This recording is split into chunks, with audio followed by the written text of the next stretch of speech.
Hey guys, welcome back. അപ്പം നമ്മളുടെ പുതിയ വീഡിയോയിലേക്ക് എല്ലാവർക്കും എന്താ പറയുക, ലാസ്റ്റ് വീഡിയോ ആണ് ഈ ഇയറിൽ. സോ December 31st ഞാൻ എന്തൊക്കെയോ ഇതിൽ പറയുന്നുണ്ടായിരുന്നു. മൊത്തം ബാക്ക്ഗ്രൗണ്ടിൽ പിള്ളേരുടെ ശബ്ദമായിട്ടൊന്നും ക്ലിയർ അല്ല, അതുകൊണ്ട് വോയിസ് ഓവർ കൊടുക്കുന്നു. സോ നമുക്കിന്ന് കുറച്ചധികം എന്താ പറയുക പാക്കേജസ് അൺബോക്സ് ചെയ്യാണ്ട് കുറച്ച് ദിവസമായിട്ട് വന്ന് കിടക്കുന്നെല്ലാം കൂടി ഞാൻ ഒറ്റൊരു വീഡിയോ ആയിട്ട് ചെയ്യാൻ വിചാരിച്ചു. ഇതിപ്പോൾ 2 വീഡിയോ ആവും മിക്കവാറും. സോ നമുക്ക് നേരെ വീഡിയോയിലോട്ട് പോകാം. ഫസ്റ്റ് ഞാൻ മീഷോയുടെ പ്രൊഡക്ട്സ് മാത്രം കാണിക്കാമെന്ന് വെച്ചു. ഇതെല്ലാം ബിലോ 200ൻ്റെ ഉള്ളിൽ വരുന്ന ഐറ്റംസാണ്. സോ നമുക്ക് നേരെ വീഡിയോയിലോട്ട് പോകാം.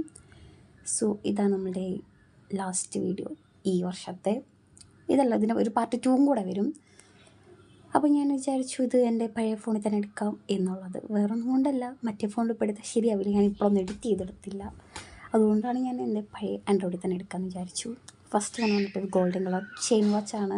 എനിക്ക് തോന്നി ഈ വോയിസ് ഞാൻ റെക്കോർഡ് ചെയ്യുമ്പോൾ കൂടും, പുറത്തുനിന്ന് ഒച്ച കേൾക്കുന്നുണ്ട് ഒന്നും പറയാൻ വേണ്ടി പറ്റത്തില്ല, കാരണം ഫ്ലാറ്റിലാണ്. സോ പുറത്തുനിന്ന് ഒച്ച എന്തായാലും ഉണ്ടാവും. സോ നമ്മളുടെ സെക്കൻഡ് വൺ വന്നിട്ട് ഒരു ബ്ലാക്ക് വാച്ചാണ്. ഈ മൂന്ന് വാച്ചുണ്ട്. ആ മൂന്നും വന്നിട്ട് റിട്ടേൺ പോയിട്ടുണ്ടായിരുന്നതാണ്, കാരണം എല്ലാത്തിനും ഡാമേജ് ആയിട്ടായിരുന്നു വന്നിട്ടുണ്ടായിരുന്നത്. സോ ബ്ലാക്ക് എനിക്ക് ഭയങ്കരമായിട്ട് ഇഷ്ടപ്പെട്ടു. ബ്ലാക്ക് ഇടുമ്പോൾ എപ്പോഴും ഒരു പ്രത്യേകതരം ഭംഗി ആയതുകൊണ്ട് തന്നെ എനിക്ക് ഭയങ്കര ഇഷ്ടമാണ്. ഇത് ഫസ്റ്റ് ടൈമാണ് ഞാൻ ഈ ഒരു കളർ വാച്ച് ട്രൈ ചെയ്യുന്നത്. പക്ക ഗോൾഡ് ഞാൻ ട്രൈ ചെയ്തിട്ടില്ല. പിന്നെ ബ്ലാക്ക് എപ്പോഴും യൂസ് ചെയ്യുന്ന സാധനം ബ്ലാക്കാണ്.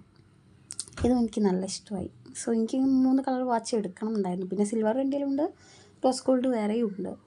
എല്ലാ കളർ വാച്ചും ആയി അതവിടെ നിൽക്കട്ടെ. ഒരു രസം, ഒരു ചെറിയൊരു ഭ്രാന്ത്, അത്രയേ ഉള്ളൂ. നമ്മുടെ സെക്കൻഡ് എന്ന് പറഞ്ഞാൽ എന്താ പറയുക, അത്യാവശ്യം കുറച്ച് ആഗ്രഹിച്ച് മേടിച്ചിട്ടുള്ളൊരു ഡയറി പോലത്തെ ഒരു സ്പൈറൽ നോട്ട്ബുക്കാണ്. അൺറൂൾഡ് ആയിട്ടുള്ള തന്നെയാണ്. പേജ് എത്രയായിരുന്നു എനിക്ക് കറക്റ്റ് ഓർമ്മയില്ല. അത്യാവശ്യം 200 പേജിൻ്റെ അടുത്തേക്കൊക്കെ വരുമായിരിക്കും, കാരണം അത്യാവശ്യം കട്ടിയുണ്ട്. പേജാണെന്നുണ്ടെങ്കിലും നല്ല ക്വാളിറ്റി ഉള്ളതായിരുന്നു. എനിക്കെന്തോ ആ ഒരു പ്രൈസ് റേഞ്ചിന് ഇത് ഭയങ്കര വർത്തായിട്ട് തോന്നി ബുക്ക്. സോ നമുക്ക് പാർട്ട് 2 ബാക്കി കാണാം. ബൈ.